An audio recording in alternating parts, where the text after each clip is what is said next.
Bonjour à tous, nous sommes le mercredi 7 janvier et nous avons commencé le journal du jour en nous demandant si Strasbourg est encore un vrai club. Alors je sais, la formulation est provocatrice, mais vous comprenez bien qu'il s'agit du sujet Rosenior, de son passage du côté de Chelsea et du lien avec Blueco qu'on va interroger pour commencer les news du jour, parce que finalement les supporters de Strasbourg en ont gros et je dois bien vous avouer que je les comprends. On parlera également d'Araujo qui fera bientôt son retour du côté du FC Barcelone, de la situation contractuelle de Mike Maignan, de la France verte. C'est peut-être un nom qui vous intrigue un petit peu, mais si vous suivez l'actualité avec attention, vous savez d'ores et déjà de ce qu'on va parler, surtout que c'est un sujet que j'aime bien évoquer généralement dans le journal. Et puis on terminera avec un coup de gueule, j'en dis pas plus, c'est assez rare que je présente les choses de cette manière, mais pour le coup c'est vraiment un coup de gueule, je suis vraiment énervé et je vais vraiment vous expliquer pourquoi.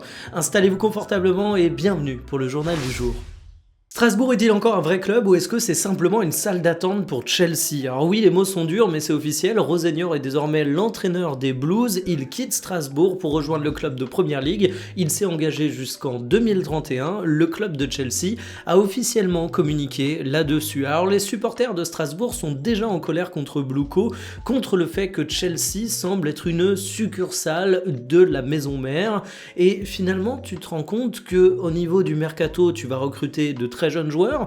Alors c'est cool parce que ça donne des moyens financiers à Strasbourg, mais que derrière, ces très jeunes joueurs, ils rêvent tous d'aller à Chelsea et que tu as l'impression que Strasbourg n'est qu'un club satellite qui permet de former les talents de demain qui iront du côté de l'Angleterre. Et ce transfert, si on peut appeler ça comme ça, d'entraîneur, ça symbolise un petit peu tous les problèmes. C'est à contresens sportif absolu parce que Strasbourg a des choses à jouer en Coupe d'Europe, parce que Strasbourg a des choses à jouer en Ligue 1 et malgré tout, en plein milieu de saison, dès que Chelsea a besoin d'un entraîneur, tu vas aller débaucher le mec qui se retrouve être dans le club de Ligue 1. Et non seulement c'est préjudiciable d'un point de vue sportif, mais en plus, c'est un petit peu le symbole que ce projet de Strasbourg, même s'il donne de l'argent au club, il a une vision qui est ultra court-termiste et la vraie finalité de Strasbourg, elle se déroule du côté de Chelsea. Donc forcément, quand tu es un supporter, tu l'as mauvaise. Pour nuancer un petit peu, j'ai envie de dire quand même que ça ne concerne pas que Strasbourg. On parle beaucoup de Strasbourg parce que c'est un club où c'est relativement frappant, les liens entre le club et la maison mère, mais aujourd'hui, un nombre énorme de clubs de Ligue 1 sont détenus par des structures de multipropriété.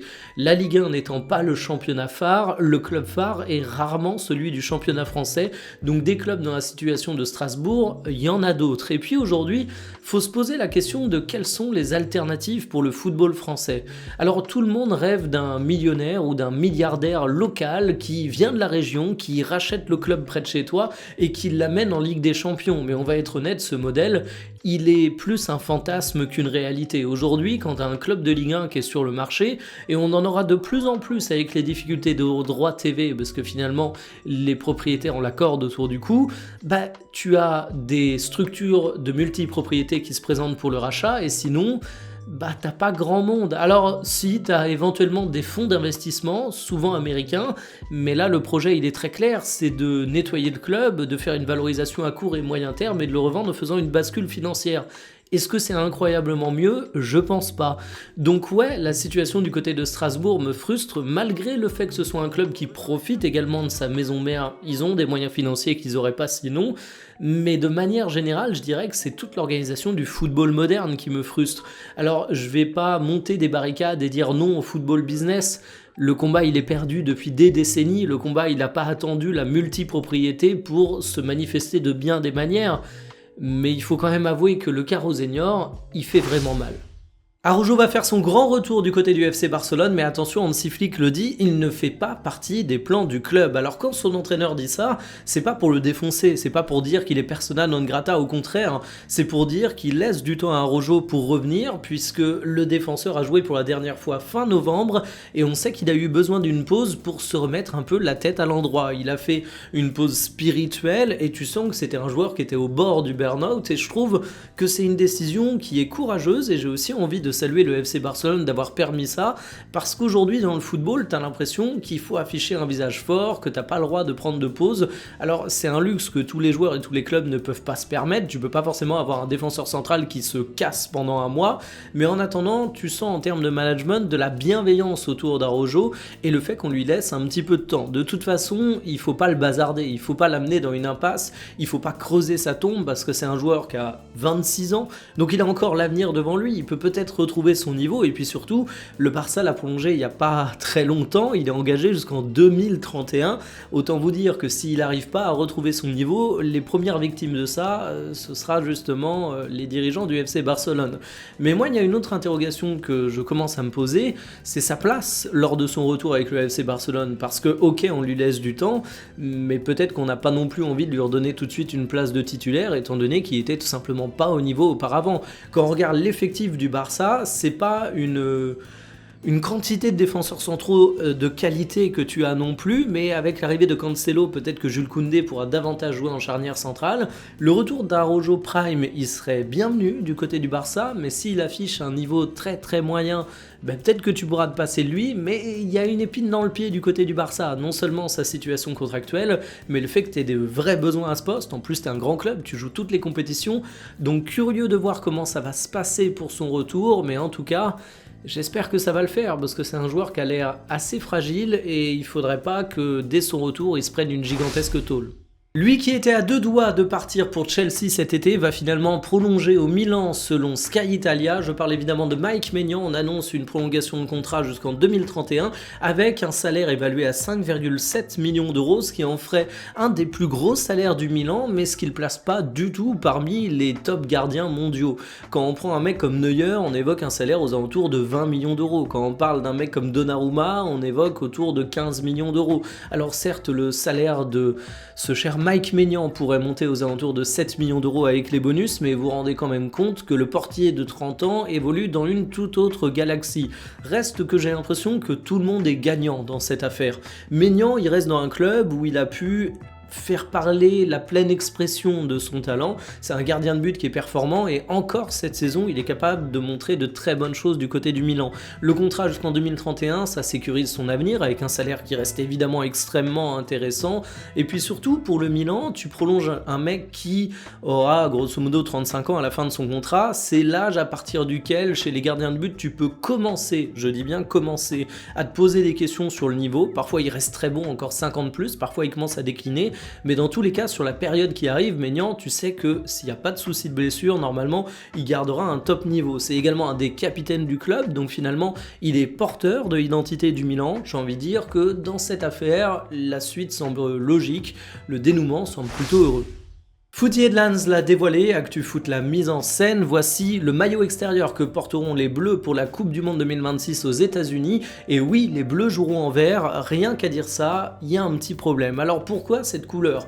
Eh bien déjà, vous voyez que c'est pas un vert vif classique, c'est un vert menthe avec les écussons de Nike et de la Fédération française de football cuivrés. C'est pour rappeler la statue de la liberté, le symbole de l'amitié française-états-unienne qui avait été offert pour le centenaire de la guerre d'indépendance, comme vous le savez peut-être si vous avez bien suivi vos cours d'histoire. Donc c'est un petit clin d'œil à l'histoire, ce qui est plutôt ironique quand on connaît le contexte et les relations franco-états-uniennes qui en ce moment sont un petit peu tendues, mais on va pas s'embarquer sur ce sujet.